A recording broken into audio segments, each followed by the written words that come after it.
Yo, salut à tous et à toutes les otaku, j'espère que vous allez tous très bien. Aujourd'hui on se retrouve pour cette toute nouvelle vidéo où je vais vous faire mon top 5 animés. Attention, ce sont les animés que je vais présenter, ce sont pas les mangas parce que pour l'instant j'ai une culture de la lecture de manga qui est encore très loin de la plupart de certaines connaissances, de certaines personnes. Et en sachant que j'ai pas une bibliothèque qui fait plus de 500 mangas, je n'ai pas énormément de lecture à ma disposition. Mais en attendant dans cette vidéo, je vais vous présenter mon top 5 animés préférés. En attendant, faisons place au début de cette vidéo. C'est parti, on balance l'intro.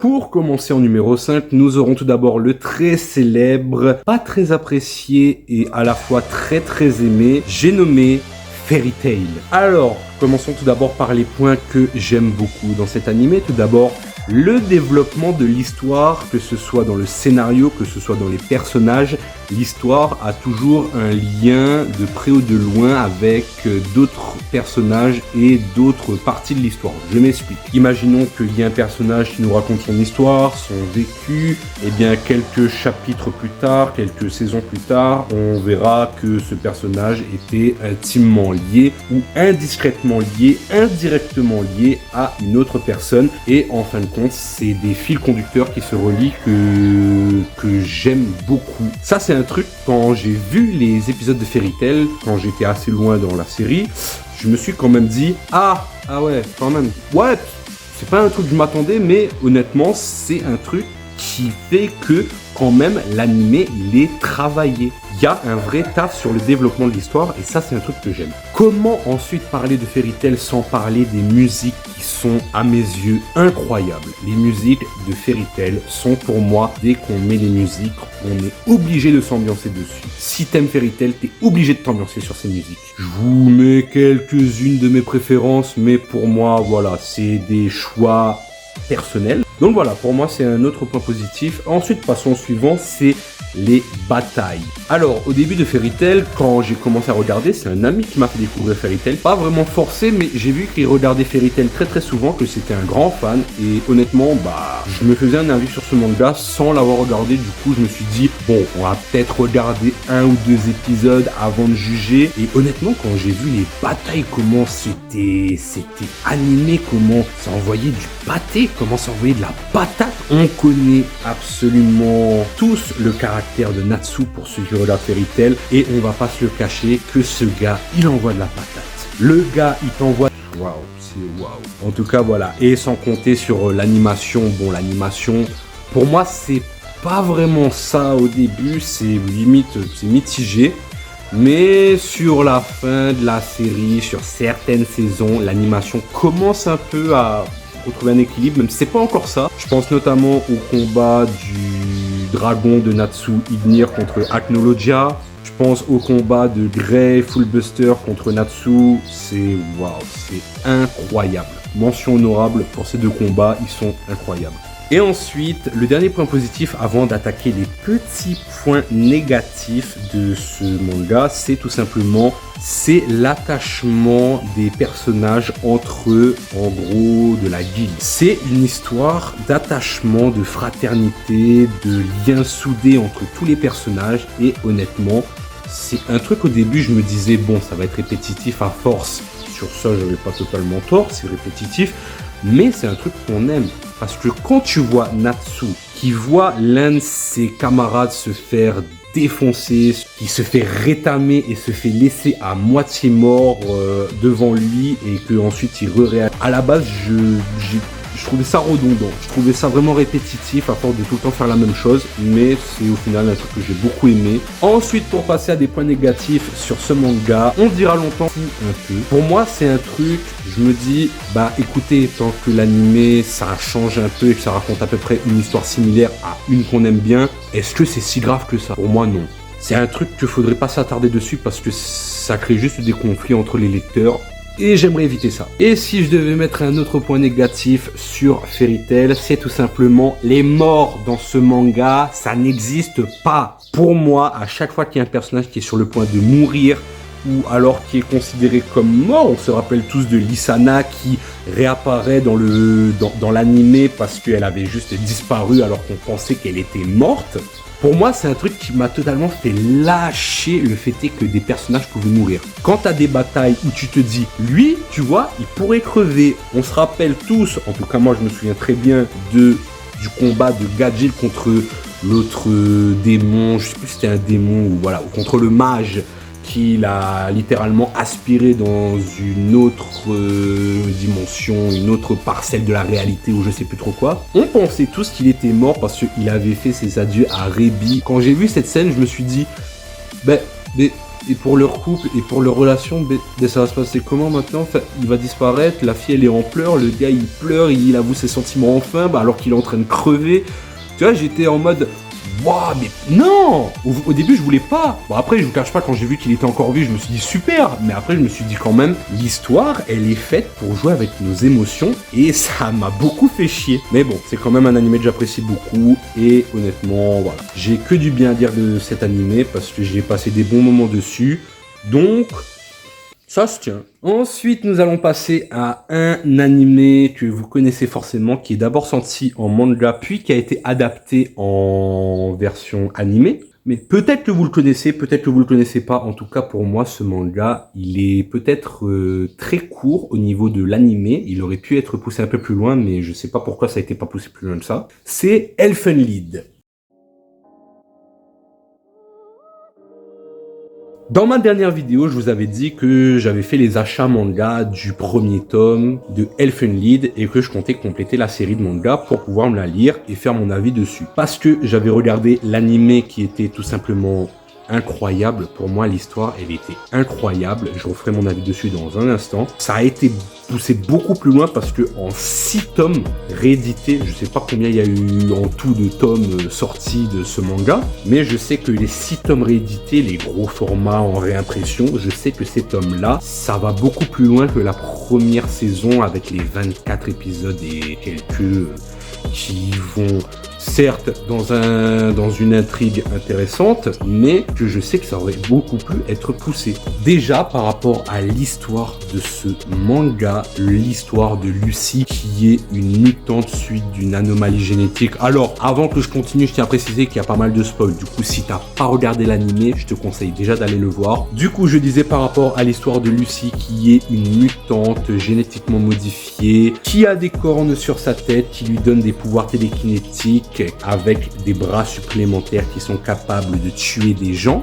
Ces bras sont bien évidemment invisibles, on ne les voit pas. La seule particularité de cette fille, c'est ses cornes qui poussent sur sa tête. Et ensuite, à l'époque où il y avait ces anomalies, il y avait énormément d'enfants avec des cornes, avec des pouvoirs de ce genre, qui ont été ensuite retranscrits dans des laboratoires pour ensuite être étudiés, pour devenir des sujets scientifiques. Malheureusement, la plupart d'entre eux ont été séparés de leur famille, certaines étaient très tristes, certaines étaient complètement terrifiées à l'idée d'élever un enfant comme ça. Du coup, ils redonnaient littéralement leurs enfants sans broncher à la science pour pouvoir se séparer de cette chose. C'était même pas leur enfant, c'était une chose pour eux. Et puis ensuite, on va suivre parmi tout cela Lucy. Elle a grandi d'abord orpheline parce que ses parents, on sait pas où ils sont passés. Elle a grandi dans un orphelinat avec, comme pareil, le défaut d'avoir des cornes sur sa tête qui lui faisait usure de défauts. Suite à sa différence physique vis-à-vis de ses cornes, ça lui a valu d'être très très critiqué dans l'orphelinat. Ça lui a valu ensuite de se faire repousser par tous ceux qui étaient proches d'elle à cette époque. Jusqu'au jour où elle fit la rencontre de Kota. Kota, qui est? C'est un jeune garçon qui est venu en vacances dans cette région à l'époque où elle y habitait encore étant petite. Elle s'est liée d'amitié avec lui, il s'en foutait littéralement qu'elle avait des cornes, au contraire, il adorait ses cornes. Ça lui a valu d'être très aimé de la petite Lucy, de beaucoup l'apprécier, car pour elle, Kota, c'était la première personne gentille qui ne la jugeait pas par rapport à ses cornes. Pour elle, c'était quelque chose d'inespéré. Et cette partie de l'histoire-là, on la retrouve beaucoup plus tard dans le manga, quand elle retrouvera ses souvenirs, parce que j'y viens. Suite à leur histoire, il est arrivé un drame qui fait que Kota est devenu amnésique, il a beaucoup grandi. Lucy, elle, a ensuite grandi dans le laboratoire qu'il a ensuite retransféré dans ces derniers. Quant à Lucy, elle a ensuite continué à être un sujet d'expérience dans un laboratoire. Elle était un sujet extrêmement puissant qui lui a valu d'être enchaînée tout le temps dans une pièce hautement sécurisée où des gardes y veillent H24 avec une porte en verre blindée. Et puis un jour, elle décida de s'échapper, ça on le voit au tout début de l'animé, qu'elle s'enfuit de ce laboratoire. En essayant de s'échapper, arrivée face à la mer, un sniper lui tire dessus. Le sniper lui tira une balle dans la tête, ce qui lui valut après de se retrouver amnésique avec une double personnalité. Échoue ensuite sur une plage sur laquelle elle va retrouver quelques années plus tard Kota. Sauf que Kota, il est amnésique, Lucy, elle aussi, elle est amnésique. Donc en vain, ils ne se connaissent plus. Ils vont réapprendre à se connaître, réapprendre à s'apprécier, à vivre ensemble. Et au fur et à mesure de l'histoire, elle va recommencer à retrouver quelques petits vices de son passé qui, on va pas se le cacher, est assez douloureux. Et des moments qu'elle aurait aimé effacer de sa vie, malheureusement, le passé finit toujours par rattraper la personne concernée. Et c'est une histoire et une intrigue qui sont vraiment intéressantes. Donc pour ma part, ce manga, juste pour l'histoire, je le place vraiment dans mon top 5. Ensuite, là-dedans, entre les scènes d'horreur, les scène macabre où elle découpe littéralement les personnes qui veulent lui faire face. Pour moi, c'est un truc, le gore dans les mangas, ça a toujours été un truc que j'ai kiffé. Alors au début, je vous cache pas, cet animé, quand je l'ai regardé, j'étais jeune, je devais avoir 11, 12 ans, je sais plus. Et cet animé, il m'a littéralement traumatisé. J'ai regardé tout l'animé, il m'a traumatisé, il m'a fait faire même des peurs pas possibles la nuit quand j'étais seul chez moi, mais franchement, c'était un truc que je kiffais. J'aimais avoir peur de ce genre de truc, mais bon, ça c'est un truc qu'on apprécie tous beaucoup, l'horreur, le gore, tout ça. Donc ça déjà c'est un truc que j'aime beaucoup dans ce manga. Et ensuite, l'histoire d'amour entre Kota et Lucy, qui, comme je vous l'ai expliqué au début avec leur vécu, s'est perdu, puis apprendra à se redévelopper. C'est quelque chose que je trouve absolument incroyable comme scénario. Et j'ai bien évidemment vu la fin de l'animé, mais encore une fois, j'espère bientôt avoir tous les tomes d'Elfen Lied pour pouvoir me lire tous les tomes, voir comment se passe la vraie fin. On a vraiment envie de savoir comment Lucy va faire, comment Kota va prendre le fait est qu'il s'est passé ce drame il y a quelques années, comme je vous l'ai redit dans le flashback. Enfin voilà, on a vraiment envie de voir ce manga se développer encore plus. C'est un animé que je place dans mon top 4 parce que il est incroyable. À l'époque où j'ai découvert, il était incroyable. Je le regarde encore de temps en temps, quelques scènes. Quand je revois les scènes, je me dis, waouh, il était incroyable quand même cet animé. Enfin voilà, dans mon top 4, Elfen Lied, faites-vous votre avis. Moi personnellement, j'adore. Nous allons arriver dans le top 3 et là, il y aura des vraies pépites pour moi. Tout d'abord, en numéro 3, nous aurons, certains vont me critiquer, certains vont me juger, nanana. C'est mon avis à moi, c'est mes préférences et j'en ai que foutre. Du coup, en numéro 3, nous aurons Naruto Shippuden. Quoi, tu le mets en numéro 3? Attendez. Je vais tout vous expliquer pourquoi il est pas plus haut dans le classement. Déjà, les premiers points positifs de Naruto, je vais pas vous présenter Naruto, maintenant je vais tout simplement vous parler des points. Déjà, dans Naruto, l'histoire de Naruto qui court après Sasuke, l'histoire, elle est longue dans l'animé. Donc déjà, les animés longs, c'est un truc que je kiffe parce que malgré que ça raconte la même chose, l'histoire, elle est longue, elle se diversifie un peu avec les épisodes et c'est un truc que j'aime. Ensuite, le travail sur pas mal de personnages personnages, que ce soit sur le personnage de Itachi, de Sasuke, de Naruto, de Kakashi, de Obito. Pour moi, c'est absolument incroyable de voir un tel développement au niveau des personnages, de voir toutes ces histoires pareilles liées à un destin qui soit tragique, qui soit heureux, qui soit funeste. C'est incroyable. Avoir un tel travail dans l'écriture, c'est ouf. Et encore, j'ai regardé que l'animé. Je sais pas si l'animé, il y a des différences avec le manga ou quoi. Mais déjà, j'ai surkiffé l'animé de Naruto du début jusqu'à la fin. Bon, les débuts, les tout premiers, les Naruto quand il est tout petit. Ok, il y a eu des petits passages intéressants. Mais clairement, Naruto, bon, il y a son caractère de quand il est petit. Je serai Hokage, je serai le plus fort.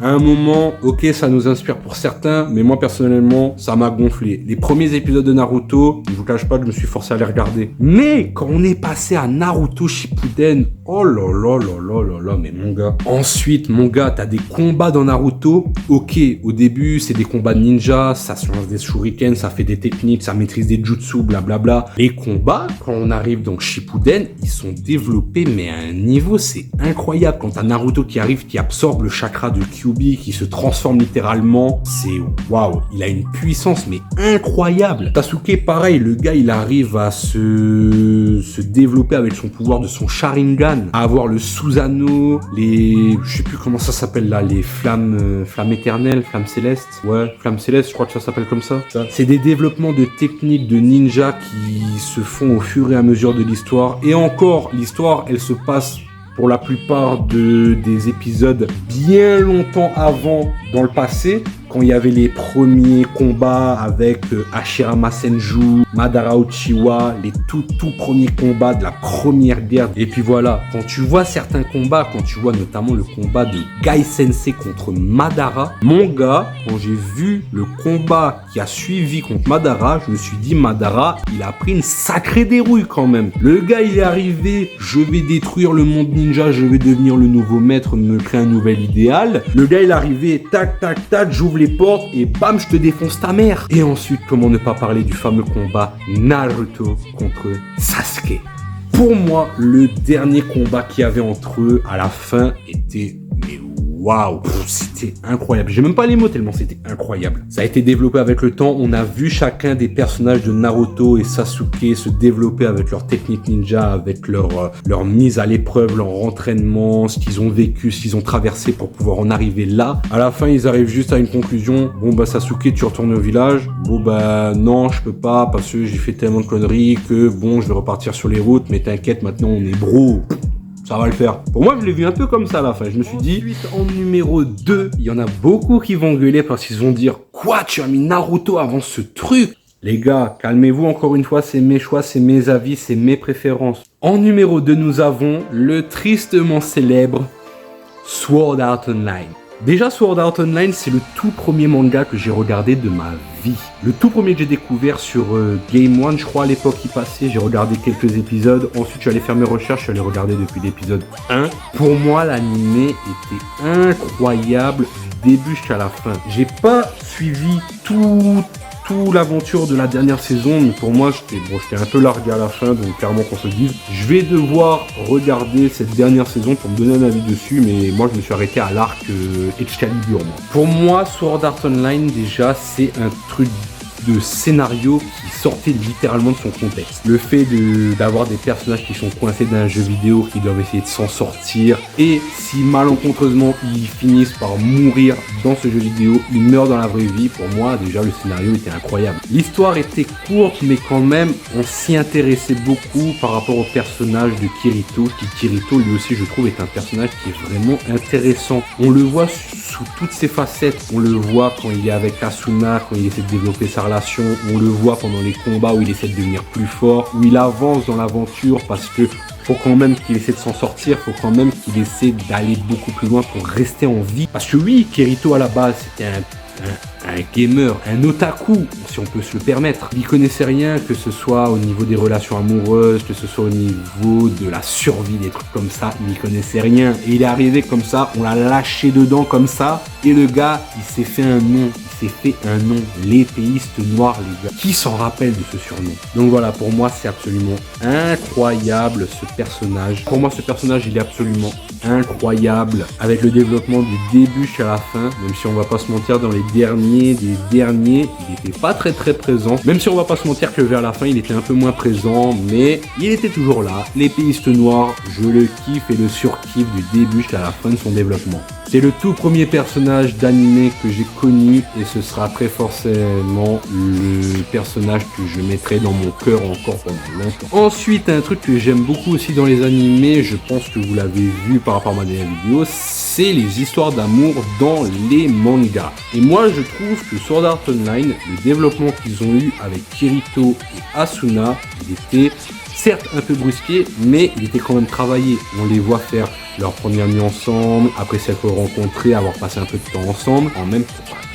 On les voit discuter de leur projet pour le futur, adopter une petite fille. Pour moi, c'est un truc que j'ai trouvé, mais je me suis dit, putain, mais c'est trop mignon, putain, mais moi aussi, je veux cette vie. Moi aussi, je veux me retrouver coincé dans un jeu et avoir une histoire comme ça. Donc voilà, pour moi, le développement de cette relation était vraiment très attachant. On s'est beaucoup attaché à ce couple d'animés, qui reste encore d'ailleurs l'un des couples d'animés les plus connus à ce jour, je pense, pour moi, pour ma part en tout cas. Et mec, mais pour moi, le développement de ce couple, il est incroyable. Et ensuite, il y a un autre truc que j'ai kiffé dans ce manga-là, c'est le fait est que à chaque arc, t'as des situations différentes. Par exemple, l'arc de la saison 2 où il se retrouve cette fois-ci non pas dans un monde où il y a des guerriers, etc., mais cette fois-ci avec un jeu de tir avec des armes et pistolets et tout. Bon, même si on va pas se cacher que lui, il s'en battait un peu les reins, il s'est plus juste un pistolet, il a continué à se battre à l'épée, Kirito. On va dire qu'au fur et à mesure des arcs, c'était des histoires différentes qui m'ont toutes quand même intrigué, qui m'ont donné un plaisir de visionnage. Franchement, c'est un truc que j'ai beaucoup apprécié parce que ça changeait un peu, tu vois. Malgré que c'est un animé très court, il y avait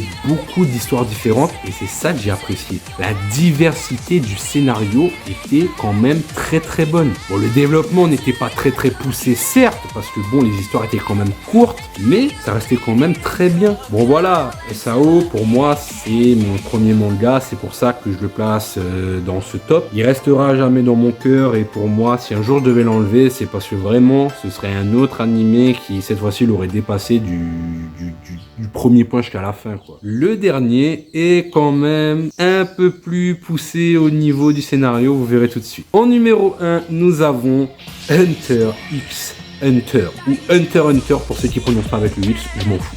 Ce manga est dans mon top 1 ever. Pourquoi? Déjà les différents arcs de Hunter x Hunter au niveau de l'animé, parce que je n'ai pas lu le manga, j'ai lu que l'animé. La différence des arcs, elle est comme avec Sword Art Online, hyper varié. Les personnages, ils sont obligés de se développer différemment tout en continuant à devenir forts, avec des pouvoirs différents, des situations de combat différents. C'est waouh. T'as l'arc où ils se retrouvent coincés dans un jeu. Comment il s'appelle déjà le jeu? Je sais plus comment il s'appelle. Putain, je me rappelle plus. Bref, un arc où ils sont dans un jeu où ils sont obligés de pouvoir se battre avec des cartes à jouer. Un arc où ils sont dans une tour de combat où ils doivent monter au fur et à mesure des tâches pour affronter des personnages de plus en plus forts. On se rappelle du combat de Gon contre Hisoka quand il se retrouve face à lui. Bon, le gars, il s'est fait défoncer, mais qu'on se le dise, le combat était très bien. Ensuite, t'as l'arc avec les fourmis chimères, les fourmis qui veulent détruire la race humaine, qui veulent créer leur propre gouvernement vis-à-vis de leur roi, et eux qui débarquent, qui décident de s'y opposer, qui décident de combattre les fourmis. Les combats sont masterclass. Les combats, je sais pas comment a fait le développeur pour avoir une variété de création aussi incroyable dans les arcs, mais clairement, et en plus quand t'imagines que l'animé, non, le manga, il n'est pas encore fini, t'imagines la suite en animé, elle va être banger. Donc voilà, pour moi, c'est incroyable, la variété des arcs, la variété de tout ce que l'auteur a pu nous apporter au niveau de l'histoire. Et surtout pour moi, un point important, c'est l'évolution des personnages, parce que